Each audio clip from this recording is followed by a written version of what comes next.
श्री गोपाळ कृष्ण भगवान की जय। लीळा नंबर 90।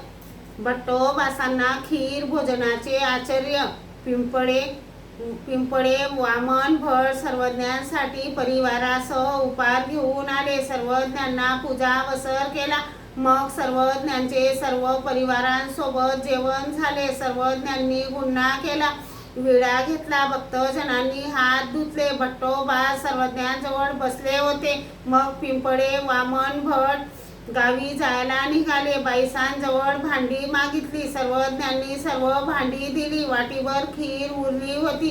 खीर काढायला वाटी नव्हती। मग बाईसाने विचारले, बाबा ही खीर कशात काढू? सर्वज्ञ म्हणाले, बाई ठेवा वानरेशांपुढे. भट्टोबास म्हणाले, हे काय जी, माझ्या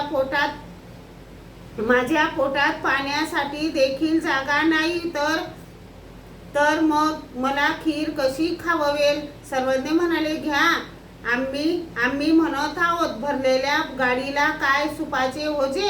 घास घ्या आणि आमच्याकडे बघा. भट्टोबास म्हणाले, हो जी. मग बाईसांनी खिरीची वाटी पुढे ठेवली। भट्टोबास जेवू लागले, घास घेत आणि सर्वज्ञांकडे पाहत। असे जेवत होते तेव्हा एकदम वाटीच्या बुडाला नखे लागली आणि भट्टोबासांना आश्चर्य वाटले। हे काय जी, इतकी खीर खाल्ली परंतु मी काहीच अंदाज करू शकलो नाही. सर्वज्ञ म्हणाले, हे काय हो, इतकी खीर खाल्ली आणि आपणाला कसा अंदाज नाही? आणखीन इतकी जरी असती तरी खाल्ली असती.